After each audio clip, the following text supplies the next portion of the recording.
और मोदी सरकार पोषण अभियान चला रही है, जहां पर लगभग 8 करोड़ बच्चों को, 1 करोड़ महिलाओं को, 20 लाख एडोलेसेंट गर्ल्स को पोषण 2.0 से जोड़ा जाएगा। वहीं पर समाज ने भी एक नई पहल की और इसमें रेस्टोरेंट क्रिकेट लीग, जिसका आयोजन हाल ही में किया गया, वहां हर 10 रन पर 100 मील्स उपलब्ध करवाई जाती थी। तो जब ऐसे सैकड़ों रन लगे तो हज़ारों मील्स उससे उपलब्ध कराई गई। तो 2,30,000 न्यूट्रिशन मील्स पूरे यहाँ पर उपलब्ध करवा कर देंगे। आज उसकी शुरुआत महाशिवरात्रि के शुभ अवसर पर की जा रही है, जहाँ देशवासियों को महाशिवरात्रि की बहुत बहुत बधाई और शुभकामनाएं। वहाँ पर ये महाअभियान भूख मुक्त भारत का जो चला है, इसमें भी बहुत सहयोग रेस्टोरेंट वालों ने भी किया है, समाज सेवा ने किया है। और अभी जब हम कॉन्स्टिट्यूशन क्लब ऑफ इंडिया के बाहर खड़े हैं, तो अरविंद जी जिन्होंने उस लीग का आयोजन किया, वो भी हमारे साथ हैं, इनके सहयोगी साथ में हैं। इनको मैं बधाई और धन्यवाद देता हूँ कि एक ऐसी मुहिम चलाई जिसके कारण आज जो व्यक्ति सड़कों पर काम कर रहा है या कोई छोटा मोटा काम कर रहा है, उसको कहीं ना कहीं खाने का प्रबंध जहाँ पे मिल जाए, तो उसकी भूख को मिटाने का, उसको पोषण आहार देने का काम भी हो रहा है। सिर्फ दिल्ली में या किसी और भी शहरों में? अभी दिल्ली अन्य राज्यों में भी, अभी तो दिल्ली की शुरुआत है, दिल्ली की शुरुआत है। दिल्ली के बाद अलग अलग जगह जरूरत पड़ेगी तो वहाँ पे भी किया जाएगा।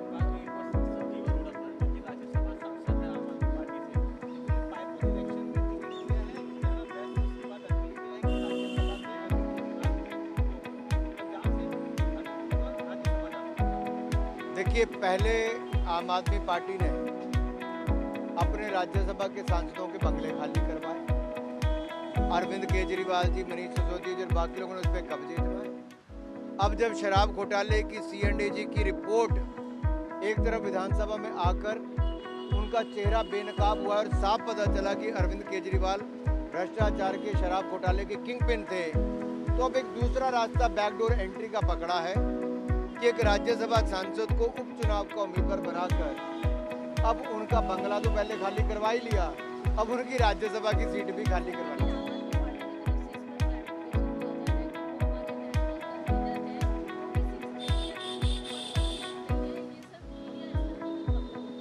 मुझे लगता है जनता ने उनको जो उनका जगह दिखाई थी, चुनाव हराने के बाद वो भ्रष्टाचार के खिलाफ वोट जनता ने किया था, कुशासन के खिलाफ वोट किया था, दिल्ली के जो बुरा हाल किया उसके खिलाफ जनता ने वोट किया था।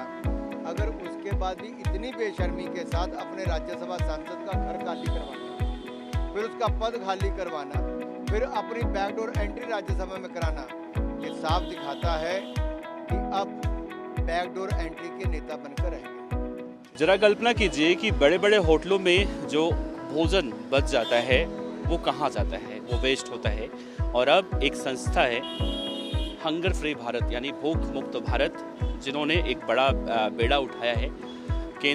पूर्व केंद्रीय मंत्री और सांसद अनुराग ठाकुर के साथ मिलकर अब एक नई मुहिम चलाई जा रही है। जो बड़े बड़े होटलों में भोजन बच जाते हैं, उन्हें फेंक दिया जाता है, वेस्ट हो जाता है, उन भोजन को अब देखिए गरीबों में, या जिन्हें इनकी ज़रूरत है, जिन्हें इनकी कद्र है और वास्तविक रूप से जिन्हें ज़रूरत है भोजन की, उनमें वितरित करने का कार्यक्रम किया जा रहा है। और इस वक्त संसद भवन के बिल्कुल करीब कॉन्स्टिट्यूशन क्लब के सामने वाली सड़क, जिसे रफ़ी मार्ग कहते हैं, वहाँ पर हम मौजूद हैं। और देखिए अनुराग ठाकुर BJP सांसद उस संस्था के साथ मिलकर ये बड़ा बेड़ा जो उठाया गया है वो यहाँ पर करते हुए दिखाई दे रहे हैं, जो कहीं ना कहीं बहुत ही सराहनीय कहा जा रहा है।